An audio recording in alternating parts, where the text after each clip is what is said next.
Welcome back to the listening room, everyone. My name is Benjamin, and once again, I'm joined by Landon.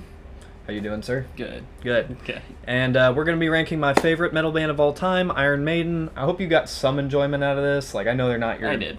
top band, because it's metal. It's not necessarily your genre, but as long as you enjoyed some of this, then I think we did good. 17 studio albums released all the way from 1980 to 2021. They're actually on their 50th anniversary tour. They really were formed in 1975 on Christmas Day. So they've been there for a long time. It took them a little while to release their first studio album, but we got there, and the rest is history. One of the most successful metal acts of all time. We're going to go from our least favorite to our favorite. So if you want to kick us off with your least favorite, go for it. All right. So number 17 is going to be the X Factor for me. I was trying to find it earlier. I think it's right here. That one. This one? I think so. Yeah. Or is that X Factor? I don't remember what the studio... Yeah, this is. Yeah, there you go. I don't remember what all the album covers look like. This one was actually pretty good, but I didn't like majority of the songs, so I guess it's not pretty good, but in my opinion, this is probably one of the worst, last ranked album that I've listened to when we've done all these ranking videos. I don't know. It was just really dark for me and wasn't my cup of tea. But to someone that likes that kind of vibe, like Iron Maiden, I think this is a good album. And I don't think this would rank number 17 on everyone's list, but on mine it did. But, I mean, X Factor's my number 17. So. Yeah, a lot of people don't like that period of the band. The 90s were a little rough for, a lot of classic metal bands, but that was the first album in which they changed their vocalists, their third and final vocalist, I guess, because that was Blaze Bayley. And, well, I guess if we can go with my least favorite, I can get more on that. Where did it go? Is that it? That's got to be it. Yep, that's it. Virtual 11. I don't dislike it. I actually didn't have this as my least favorite at first, but I kind of switched things up last night because I'm like, when I was re-listening to some stuff, it just didn't quite hit the same. If I can pull up my list, I guess, just going off memory. But Future Real is my favorite song from this period, probably, or just about. The issue with this one, to me, there's a lot of repetition in the choruses, and it's just a little much. Yeah. It's not a long album. It's like 53 minutes. The Educated Fool's great. The Klansman's a live staple. When Blaze Bayley left the band after this album and Bruce Dickinson came back, he's been the guy that's done most of the albums. He started doing some of these songs live, and The Klansman was one of them, and he knocks it out of the park. Some of these songs could have been a little better with him, or a lot better in my opinion, but they sound great live. Don't Look Through the Eyes of a Stranger. I think I said The Educated Fool, and When Two Worlds Collide. It's not bad, it's just there's better stuff as we're heading on, and these two albums with Blaze were darker. So that's why a lot of Maiden fans kind of don't like it, but I don't think they're as bad as some of the albums like the Scorpions had on our other rankings. So that's my 17. My number 16 is, you say it, Virtual 11. Virtual 11? Yep. Alright, that's Virtual 11 is my number 16. Cool. These album covers are honestly kind of interesting. They're all not the same, but they all have that same art style, and I kind of like it. Yeah, it's their mascot is Eddie. Started all the way back on that first album there, and they've been using him ever since. That's pretty cool. Yeah. This one, I don't know. This one was better than the first one that I ranked. Number 17. I mean, it's like that for a reason. Sure. I have never heard hardly any of these songs, maybe not any, before doing this ranking video. But a lot of these I didn't really remember listening to, and that's why I ended up ranking it on number 16. Yeah. I don't know. A lot of them weren't memorable songs. I mean, I didn't looked up what their top songs were. I don't know if any of these are on there, but honestly, I didn't like I didn't like a lot of these. My favorite song out of the bunch was probably "The Angel and the Gambler," but that's probably it. Sure. The artwork's cool, but number 16 is the Virtual 11 right there. Yeah, so that one was released in '98. 16 for me is the X Factor. I did have this one a little higher on my list originally, but like again, re-listening to some of the albums, and I'm like, well, I don't know if I can quite get there right now. A lot of these Maiden albums for me, this was a hard list because like they were like going everywhere, and I finally just had to be like, all right, this is where everything's gonna have to be for this ranking video. Could it change? Yeah, but this one isn't gonna necessarily be top 10 probably. Sign of the Cross is the other song that I would say is probably my favorite album from this period. This is released in '95, this one '98. This one I don't really care for the artwork as much. They kind of had that. I don't know why that one was so controversial. That was the alternative artwork, but you know it was a thing. So, if I can get this back in the sleeve, Sign of the Cross opens it up. Sounds great live when Bruce sings it. It's not bad on this album, but Man on the Edge, Look for the Truth. First half mostly for me. The latter half is weaker in my opinion. Yeah. So it's not bad in my opinion. I just think like this period of Maiden, understandably, was not well received, especially after like their strength in the '80s. And just their 90s were a pretty tough period for them. So that's my number 16. And those were the two albums with Blaze Bayley. So, you know, that period is over. We only have Dickinson and Paul Di'Anno left for those eras. My number 15 is No Prayer for the Dying. This one was I probably would have ranked this a little bit more towards the middle if it had a lot of better songs. But the ones that I really liked were Holy Smoke and then... I think it was called Bring Your Daughter. Those are my favorite songs. If it had maybe a couple more songs that I liked, then I think this would have been ranked like a lot higher. But it's got only 2 songs I like. Once again, the art cover is pretty cool. The songwriting just felt a little bit weaker with this album. I don't know if that's just me, but no, it didn't feel as like lyrically full. But I didn't really expect much going into this, like listening to this band, but honestly a lot of them have a lot of great lyrics to them. But this one just wasn't one of those. So number 15 is No Prayer for the Dying.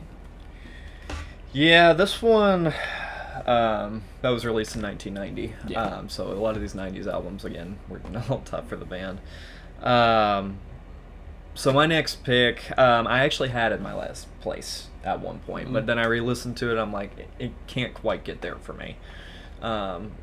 This is a special copy of The Final Frontier, released in 2010. I like it a lot, but like it's so long. I think it's 90 minutes, if I'm not mistaken.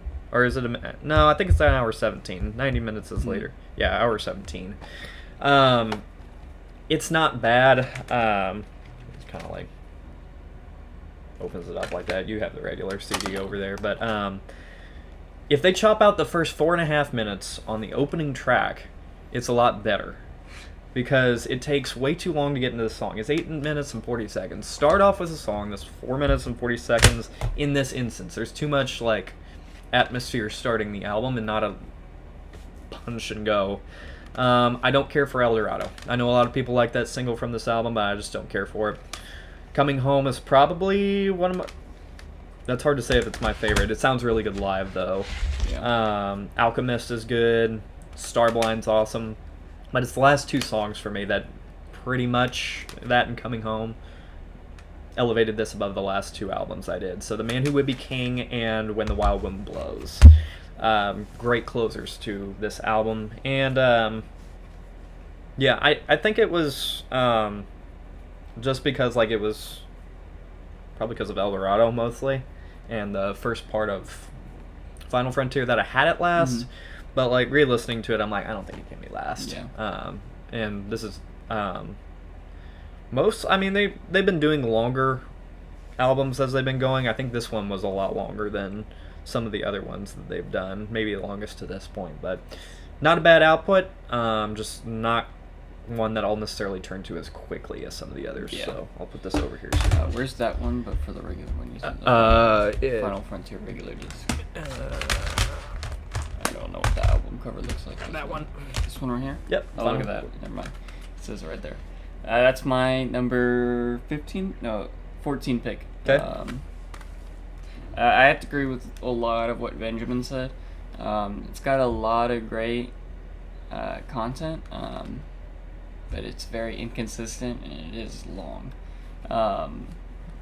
So I'm just gonna touch on a few things that he said. The one about it being long, and then also I feel like this one was a lot more forgettable, because when I was listening to this one and looking it up, I didn't see as much for it, and maybe that's because it's released in 2010, and they were really popping off, like maybe in the 90s, in the 80s. Did they have any songs from the 80s?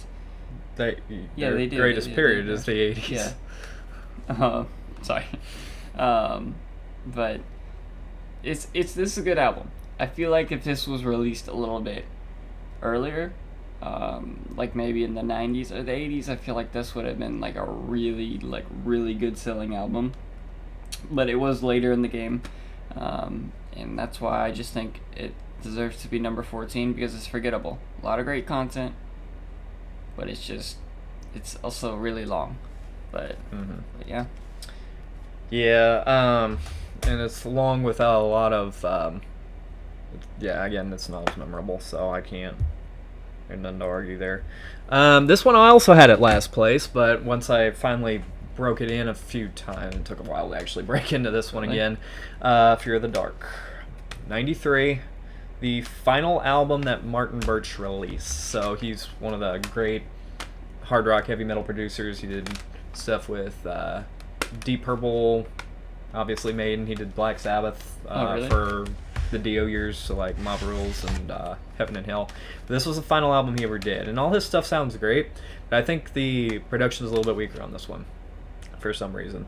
I think Be Quick or Be Dead is a great opener. From Here to Eternity is fun. Afraid to Shoot Strangers, Fear is the Key, and Wasting Love. My favorite is not Fear of the Dark on here. I do like that song, but I think once we get to like The Apparitions, You Just Be My Guide, and Weekend Warrior, I think Chains of Misery is okay, but like there's some weaker content on here that originally I just didn't like songs 7 through 11. I like a little bit more than that now, but I just think that they had better material, especially before, and they have better material after. So obviously Fear of the Dark is one of the live staples that they've had for years. So that's my next pick. That's Senjutsu, if that's what you're looking for. Yes, this is. My number 13 pick is Senjutsu. What is this? This is like some kind of like collector? The collector box, yeah. Okay. Yeah, it slides out. It's like a book. Well, that's pretty cool. Yeah. This one is number 13. This one was actually released in 2021. Mm-hmm. Normally, I have some of their later. Most know. of the time, I have later releases for bands. They're normally a lot lower. Or But last. This one, yeah. But this one wasn't last. It's about. We did it. It's getting close to the middle area, but it's still a lot higher on that list. Sure. A lot of great moments. Hell on Earth, and then Writing on the Wall. But those were really good. But a lot of it felt very repetitive. I know Benjamin had said that with one of them. I don't remember which one. It was Virtual 11. Okay. Yeah. For me. This one also felt very repetitive for me, but this one had a lot better songs than Virtual 11 did. Yeah. Also, the artwork and everything for this, is this the same? Yeah. Yeah, that's really cool. Yeah. So they did a good job on that. Oh yeah. Even though this one was released later than Final Frontier, I feel like this one definitely would have caught my eye a lot more. Mm-hmm. So I mean, Senjutsu is at number 13. Yeah. No Prayer for the Dying. I used to like this one a lot better. 1990 release, so I think that's the last 90s album that I have to cover. This to me is a significant step up from the last albums, though. I don't know, not everyone will agree with me on that, but Tail Gunner opens it up. It's great. I love the No Prayer for the Dying. That's a great ballad. The Assassin is probably what... It's hard to say if that's my favorite on there, but Run Silent, Run Deep, and then I like the closer, Mother Russia. I've always liked that song.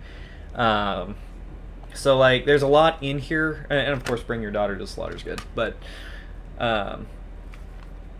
yeah, I don't have anything really negative to say about it, except for, I don't think I disliked anything on here.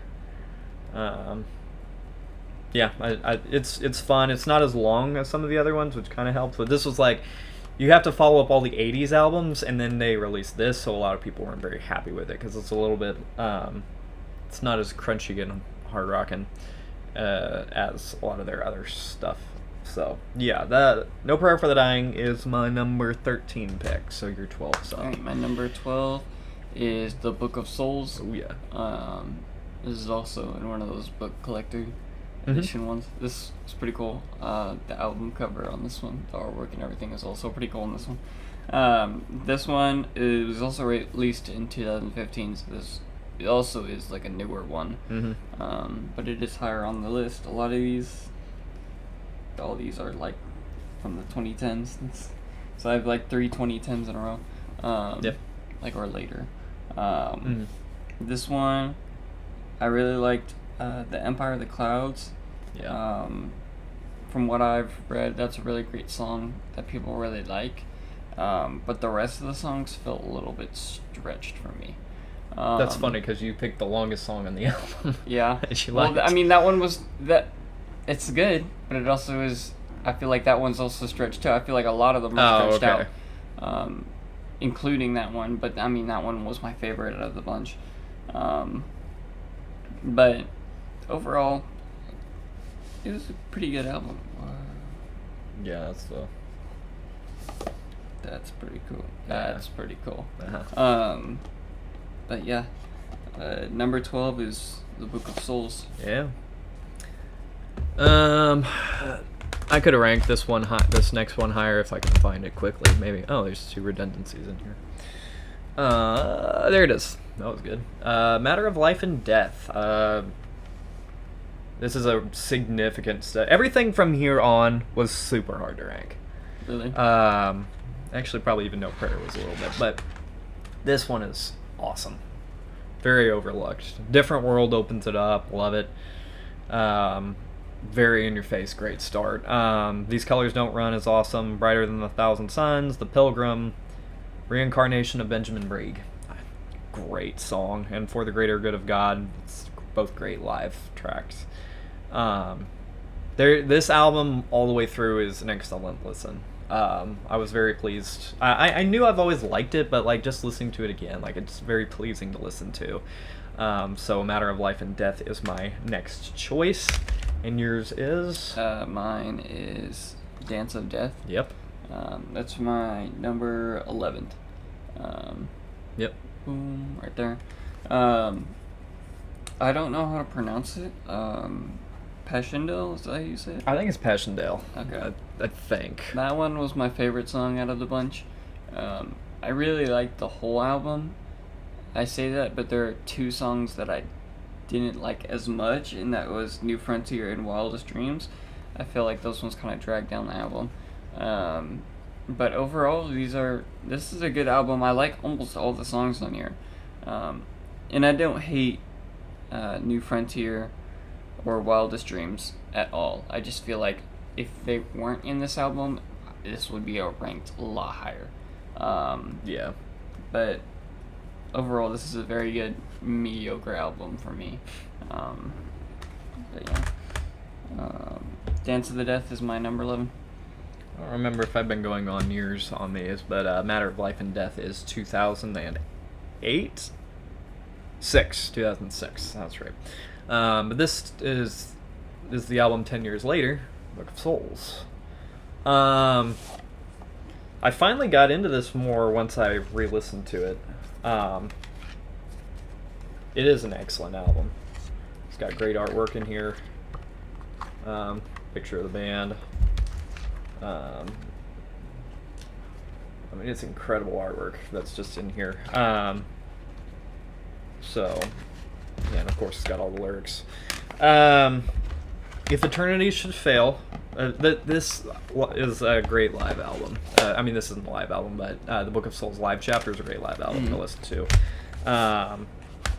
But If Eternity Should Fail, Speed of Light, first half of this album mostly. Red and the Black is really memorable. I love the title track. I could not believe how I've missed that. That has not been on my radar as a great song. I don't know why I haven't heard it, and it's amazing live. At least not heard it and really known what it sounded like. Death or Glory. Empire of the Clouds closes out. It's a great song. It's their longest song. It's like 18 minutes. But I thought it was amazing.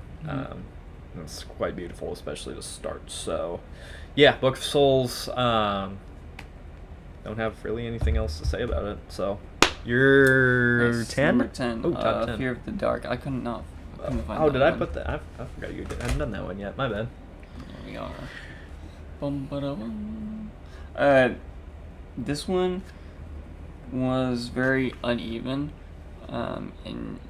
by how all the tracks went. But my favorite from them is Be Quick or Be Dead. And then Afraid to Shoot Strangers. That are my two favorites from these albums. Every one of them is good, and it's not like what I was saying about what was I saying it for? Dance of Death. I don't think any of the songs really drag it down.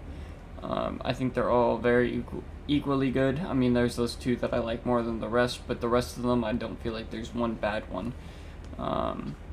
This is just personally this vibe of music. I don't know how else to describe it. This vibe of music is not one that I would personally listen on my own. Sure. But all these have to be ranked somewhere, so this one's going to be number 10. Fear of the Dark. Good deal. Let's see. I'm trying to see. There's a little extra. Yeah, that's who it was. Okay, so on the Blaze Bayley albums, they had a new vocalist, but they also had Adrian Smith, one of their guitarists, leave, and they brought in Yannick Gers. So they were only a 5-piece for a while, but when Bruce Dickinson came back in 2000, they brought back Adrian Smith, but they had Yannick Gers stay in the band, so they became a 6-piece, and they've been a 6-piece all the way through 2000 on. So that's a little bit of a thing that I was going to mention and definitely, unfortunately, did not. 2003's Dance of Death is next for me, I believe. Yes. To me, another underrated album in this band's career. I don't think Wildest Dreams is the best opening song of theirs, though. I do agree. Rainmaker, No More Lies, Montseeger, and Gates of Tomorrow, Passchendaele, and Journeyman are all awesome. Journeyman closes it great, but I think the title track, Dance of Death, is my favorite. That is I've been listening to that one a lot. Really? It's been an earworm for me. It's such a cool track. I have very much enjoyed it. 2003, I didn't think I was going to like it as much as I have, but I was genuinely surprised when I was like, this has actually been quite memorable and cool to listen to. So, that is my next pick, Dance of Death from 2003. All right, my number 9 is Matter of Life and Death. I really like this album. It was I really like this war concept.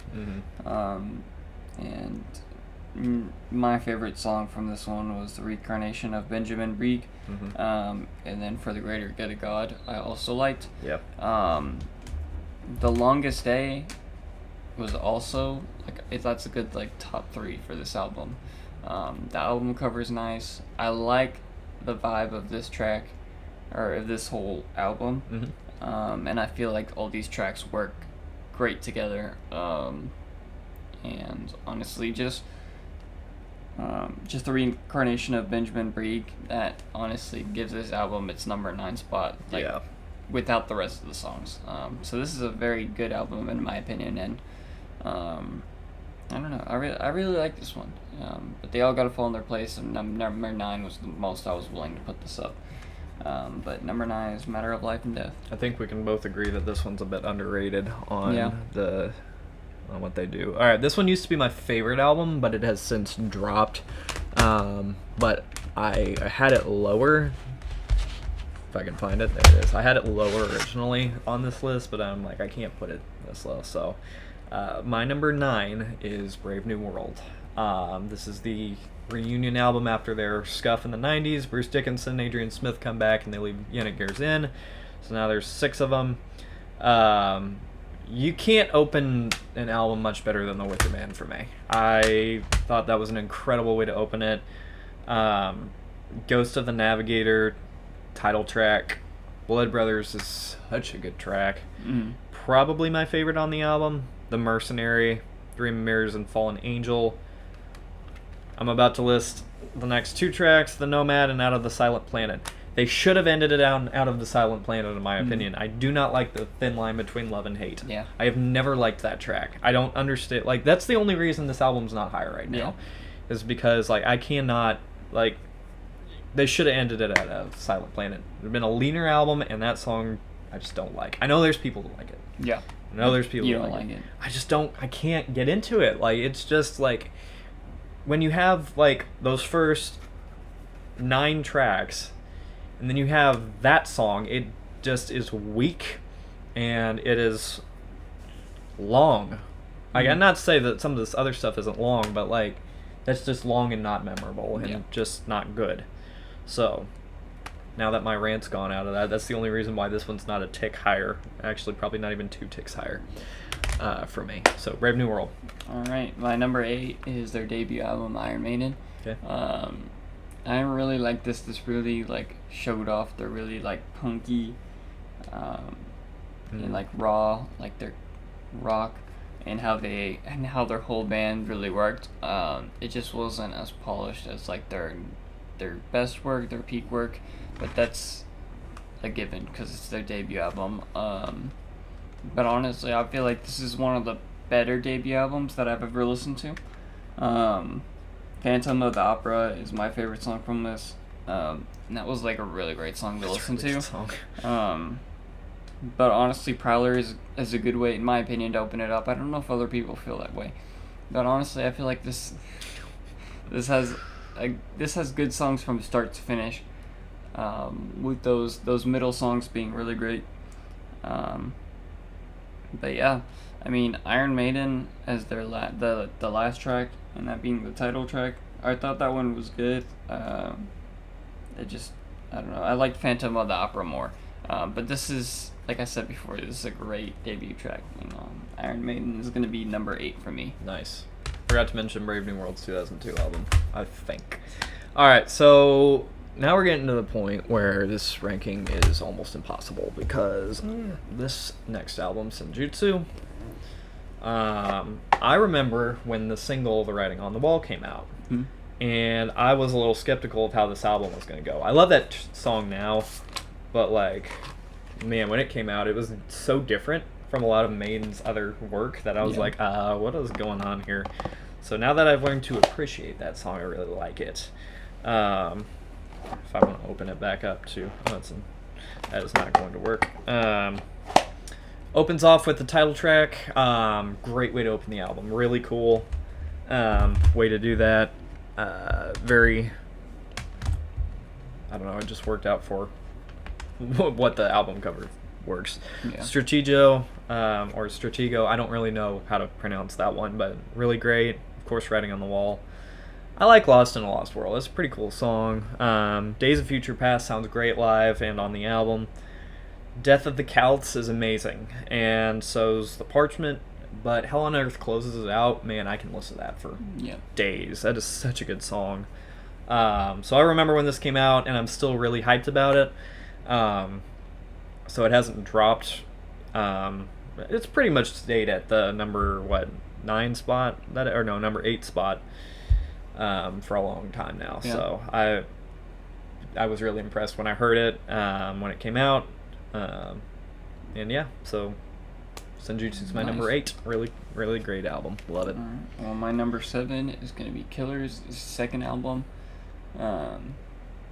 This one, I feel like from their debut album to this was a really great step. And this one felt a lot more. I don't really know what the word is. I think raw might be the word for it. It's a lot more raw than their debut album. And I really liked it. People, from what I heard, like Ratchild is how you say it. Wrathchild. Wrathchild. And I really like that one too. But Another Life and then their title track Killers, I really like those. From what I tell, those aren't their most popular ones. But this one's good. Purgatory, really like. And then Drifter is that closer. This is a good album, top to bottom. This one is higher than the debut album because I think it's a lot better. It's more redefined, but it's not as redefined as their peak work that they have, their later albums.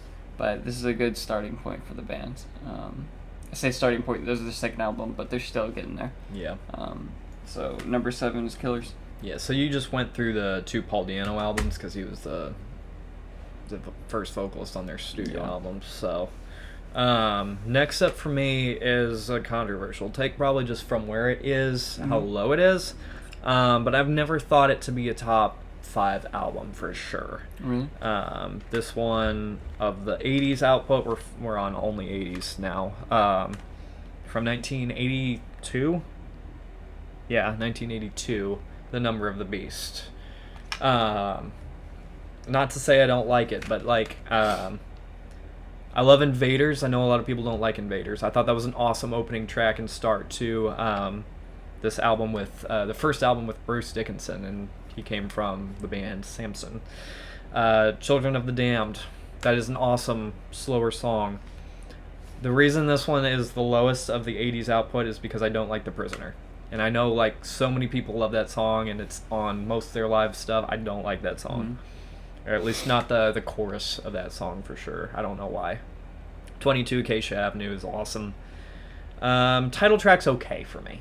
And Run to the Hills is also okay for me. Yeah. But it's one of those things where I've heard them so many times I don't need to listen to them again.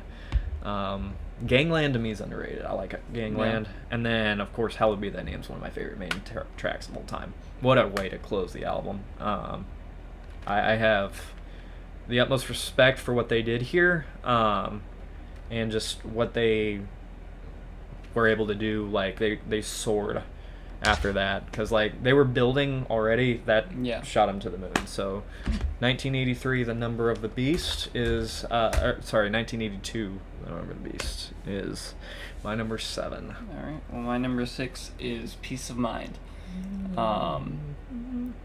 This album was so good. Like I said, top to bottom like the other one, but this one had The Trooper, which I really like that song. Yeah. And then Where the Eagles Dare, I liked it. It was like it's 6 minutes longer, but I really liked it as that opening track. Also the artwork is pretty cool. I always have to mention the artwork. Yeah, for sure. But I don't know. There's just the Sun and Steel. I really like that, but it's not compared to the rest of them. I feel like it doesn't really fit the album. I feel like if they took that out, maybe this album would be ranked a lot higher. But I mean, this is one of their better albums. It's number 6 for a reason. When I think of Iron Maiden, I do think of more like songs like this. Yeah. But maybe that's just me. Who knows? No, it's Peace not. of Mind is number 6. Yeah, even where I put like Senjutsu was probably a little high, but like that was a later output. Yeah. Where we put the Blaze Bayley albums is so common, it's not even funny. And I almost went a little controversial and didn't put them last. My number 6, I used to not like this album. This is a funny thing. I used to not like this album very much. I liked, of course, it's Killers. 1981. I didn't necessarily hate the whole thing. I think it was mostly Prodigal Son I didn't like, or at least the latter half of it. So Ides of March, Wrathchild. I just realized that's why. Have I been saying that wrong the whole time? Surely not. Like, is that a misprint? Yeah, that's a misprint. That's why I was like, it's Wrathchild, not Ratchild. I never noticed that little error on there. That is weird. That might be a fake. Murders in the Rue Morgue is awesome. Genghis Khan is an awesome instrumental. I just realized Twilight Zone's on here. What is Twilight? What is this? That does not... Okay, so I don't know. This must be like a... That is so weird. I've never looked at this, because Twilight Zone was not supposed to be on... Yeah, okay, so this must be like a bootleg copy or something. Man, if Twilight Zone's on here, that's awesome. I love that track. But it was a single to Wrathchild was the B-side. Killers was supposed to be an instrumental, but really? Deano wrote lyrics to it, and I think that really was a great decision. I think he only wrote it in like 40 minutes or something. But he did great with that. Like if it was an instrumental, it would have been a lot lower. I don't know, 100%. But he just elevated that song, man. He was great in this band.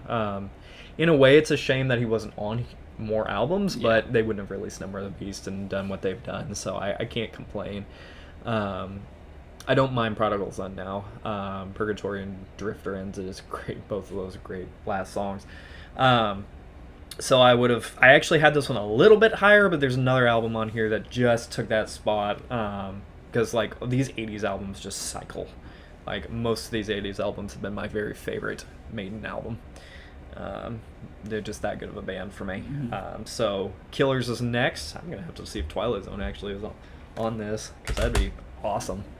All right, number 5 is Brave New World. Good, man. This album felt different than the rest of them, but it was like very good different. I mean, that's the only reason it's at number 5. If it wasn't a good different, I probably would have ranked this closer to number 17 or 16, if I'm being honest. Fair. The Wicker Man and Ghost of the Navigator and then Blood Brothers were my favorite out of the bunch. The Wicker Man, I feel like it's a great way to start this album. Very much. Probably one of the better starts of the albums that I've heard out of all these.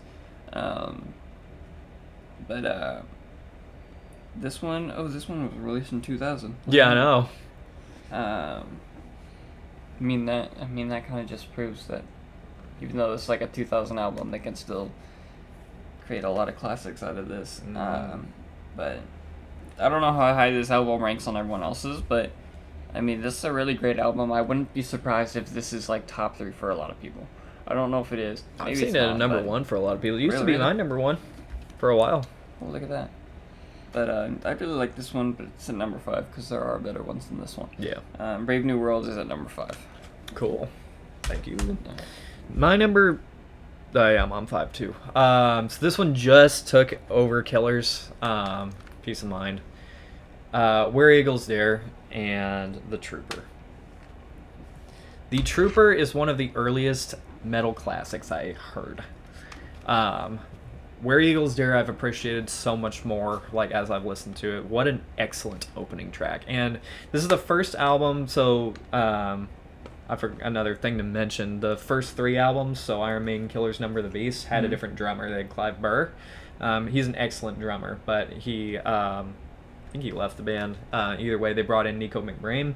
He crushes it on this album. He's a great drummer, but this is like almost his like, if he wanted to make, he made a statement on this album.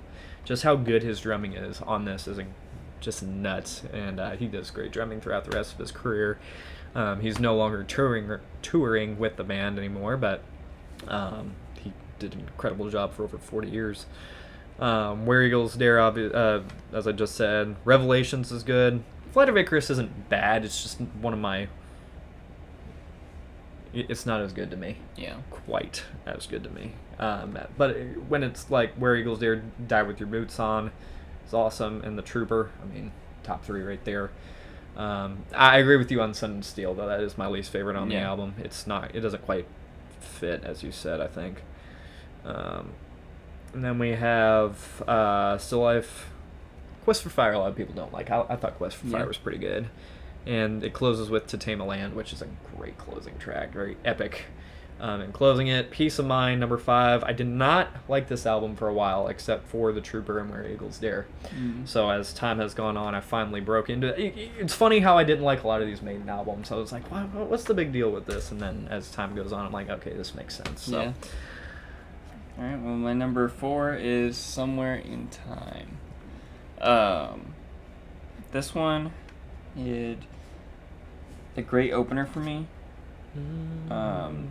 That was Caught Somewhere in Time, and then also the great closing track, Alexander the Great. And then I had one in the middle, well, maybe not, Wasted Years, and then Distance Runner. I really liked. Yeah. Overall, this is a great album. Also, top to bottom, you'll notice a lot of these, I'm gonna say top to bottom, because they are. That's why they're in my top 5. But from what I saw, a lot of people rank that higher. I don't know how accurate that is, but a lot of people rank this album higher than number 4. But I don't know. It almost had like a futuristic sense to this, which I actually really liked. It felt different, but it was like that good kind of different, and not that kind of different that you get put on like 15th place, or 17th place. But I mean, Iron Maiden, Somewhere in Time, number 4, released in 1986. Really great album. I really like this one. May as well hold it up. That's my number 4. Oh, really? Oh yeah. Love that album. Used to be my favorite too. Yeah, so title track, obviously Caught Somewhere in Time. Wasted Years is the classic from this album. It's awesome live as well. Loneliness of the Long Distance Runner is amazing. And of course Alexander the Great as an awesome closer. To me, the underrated tracks on here are Sea of Madness and did I say Stranger in Strangeland? No. No, I did not. Okay, those are a couple underrated ones for me. And the rest of the album's great, obviously. Favorite on here? That's tough. That is really hard to say. I used to listen to Alexander the Great on repeat, though. Because Really? I was in school, and I actually had just done a paper about Alexander the Great's life.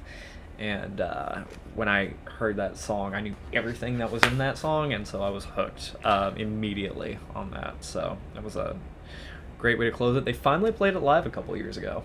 Or was it last year? It was on I think it's the Days of Future Past tour that they were playing it on, which would have been a couple years ago, I believe, by now. So they had never played it live before, so it was great that they actually showed some love to that song. Really great. Love it. It has when you're saying futuristic, it's a very sci-fi feel. Yeah. So I agree with you on that. Yeah, maybe that's it. And they added the synthesizers to add a little bit more depth to it, which I thought was a great change. So, Nice. or addition. So top 3 now. All right, my number 3 is Number of the Beast. Okay. This one, what did you rank this one at? Like 5? 7. 7. Wow. Well, I personally really like this one. This one, what did I write down? Okay, Hallowed by Thy Name, and then Run to the Hills, were very good. And then the title track is about somewhere in the middle. It's got a really great middle. I mean, almost all these songs are good. The one that I didn't like the most was Gangland, and maybe that's just me, but it wasn't enough to ruin this album. Yeah.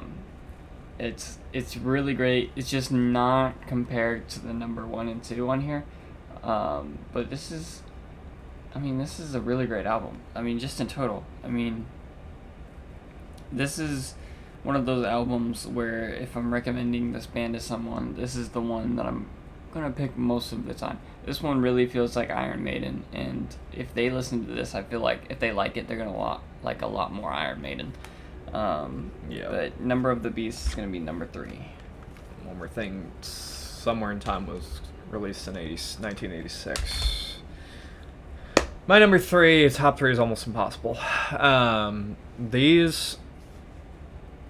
top 4 has rotated so many times it makes my head spin. It has been ridiculous. So my number 3, and will this change over time? Absolutely, this will change over time. But number 3 today has to be Power Slave. They are by a hair difference in terms of how tight my 3, 2, 1 are. And it's probably so. Aces High, 2 Minutes to Midnight are live staples on this album, and the closer, Rime of the Ancient Mariner. So those first 2 songs I think are great, but I've heard them a lot. So if I'm going to listen to this album, Lost for Words, Big Aura, Flash of the Blade, The Duelist, Back in the Village, and Power Slave, those songs 3 through 7, and even Rime of the Ancient Mariner, that I want to hear that way more than the first 2 tracks. I know this is an incredible album. I have nothing bad to say, and that is probably their best artwork. What an incredible front and back cover that is. And of course, that Eddie right there, the mummy. That is awesome. So, could this be my number 1? It's probably been my number 1 at some point, and it could rotate, but I need to put something on the list. I can't just keep changing them all before the list. Ask me in 1 month, probably higher. All right, my number 2 is Seventh Son of a Seventh Son, as I say. Yeah. Oh yeah. This one was really hard to pick between this one and my number 1. This one had a really great track. This had no weak songs. No. Infinite Dreams, and then which other one? Only the Good Die Young, ending it, and then I liked Moonchild starting it off. Can I Play with Madness? I really liked I want to say almost all of those. I didn't think any of these were bad. There's just some that I'd probably skip over. But overall, I enjoyed listening. I enjoyed listening to all these. I normally don't enjoy listening to songs. A lot of them I just kind of listen to because I can be bored sometimes, but I enjoyed listening to most of these songs. These are songs that I wanted to listen to more than once when I was going through all these albums. That's why it's at number 7, or sorry, Seventh number Son. 2. Number 2, Seventh Son of a Seventh Son. Seventh Son of number 7, that'd be hilarious. I just realized that's a 2-disc set. So what do I got in here? That's one of those Castle versions. No, it didn't have a little thing in there. It's got the bonus disc. What's it got on here? I'll have to look at that, because it's got some bonus tracks in there. That's cool. Number 2, though. Debut. The very first metal album I liked. This is the album that got me into metal. And I can't... Oh, that's another 2-disc version right there. Is that the one I was showing you earlier? Ooh, that's cool. Yeah, it's got the little... this is a Castle release. So this one was released in the 90s, but the original album was released in 1980. There's no weak stuff on here. Prowler opens it up. Remember Tomorrow's the slower one. Phantom of the Opera is the best song in the album. Transylvania is an incredible instrumental. Iron Maiden closes out. It's awesome. And of course, track 8, Charlotte the Harlot, which they used her in the first 3 albums, I think. That character, for sure, on Number of the Beast. I don't remember on Killers. Anyway, so yeah, I there's nothing bad about this album. It's so good. I almost had it at number 1, but I just can't quite put it there right now. But this album got me into metal. It's when I finally started liking it, and the rest is history. So your number 1, I hid. My number 1 is Power Slave. This one was released in 1984. This one had a lot of really great tracks. I had never, believe it or not, but I had never listened to any of these songs before before doing this video. Mm-hmm. the Aces High, the starting track, that one was really fast. I really liked that. And then Power Slave, the title track on this one, really cool. Really nice theme with the Egyptian theme. Yeah. And then also just the epic storytelling that almost all these songs have. This is a really great album. I like songs that have lyrics that have meaning to them. And when I mean meaning, it's like meaning that you can understand and you don't have to like dig through the whole web to try and figure out what they're meaning by that. And I feel like this album achieves that perfectly. Like Benjamin said, this is probably their best artwork. I mean, that's great. I mean, it's number one for a reason. This was hard between Seventh Son for me, but honestly, just the storytelling that this one is capable of, that's why it's number one. Yeah. But number one is Power Slave for me. Well, our shirts are number one, so we gave that away very quickly. I didn't even realize that. Yeah. Seventh Son was Seventh Son. Oh my, I used to hate this album. I don't know why. But as I have gone on with it, I don't remember what song it was that I heard that turned me onto this album. Then I like fully re-listened to it, and I was like, wow, this is incredible. Moonchild is an incredible opener. Infinite Dreams. Can I Play with Madness and The Evil That Men Do are the live staples on this, probably, but they're both incredible songs. The title track, that is an incredibly well-written song. Yeah. The Prophecy is the underrated track on. No, well, there's two underrated tracks. Prophecy is one of them. Clairvoyant's my least favorite, but I really like it. And then I'm glad you mentioned Only the Good Die Young, because like no one mentions that song as being good. Yeah. I absolutely love that song, and I guess I didn't have. I guess you could say that one's overrated or underrated as well. I know, it's such a great album. Just love it. Wanted to get this on vinyl for a little bit. That's cool to have the 2 CD version of it though. Yeah. These are pretty expensive, especially if they have the little liner thing in it. So I'll have to listen to this at some point. But this is pretty much perfect album. It was in my top 10 albums of all time, which you need to do at some point. Yeah. Your top 10 favorite albums of all time. But thanks for doing this list for me. 1988 release. That was their final 80s album, and they went out with a bang. So, yeah, thanks for doing this. Fun ranking. I'd never really listened to any of these songs, and it was fun doing it. Did you have a favorite song? A favorite song was probably the one, The Troops. The Trooper? Yeah, The Trooper. Sorry, that was probably my favorite song out of the bunch. Yeah, it's been one of my favorite Maiden tracks. It used to be my favorite, but like what my favorite is now, I don't know. Probably Only the Good Die Young or Seventh Son, one of the two. But like Only the Good Die Young. That was one of my favorites. It was their best closer in my opinion. Yeah. But yeah, thanks all for checking this out. More rankings on the way. I think Ozzy Osbourne's next. Yep. If I upload these in the correct order. So be on the lookout for that. We're doing this kind of because Black Sabbath and Ozzy Osbourne, Back to the Beginning, was their final live performance. So thank you to what they did for heavy metal. We wouldn't have bands like Maiden or Sabbath or anybody like that without them. So we're going to be doing that ranking soon. We already did Black Sabbath. You can check that one out. Maybe I'll put a link in the description below. But thank you all so much for watching this ranking. Thank you, Landon, for joining me on this. We will see you in the next ranking back in the listening room. Take care, everybody.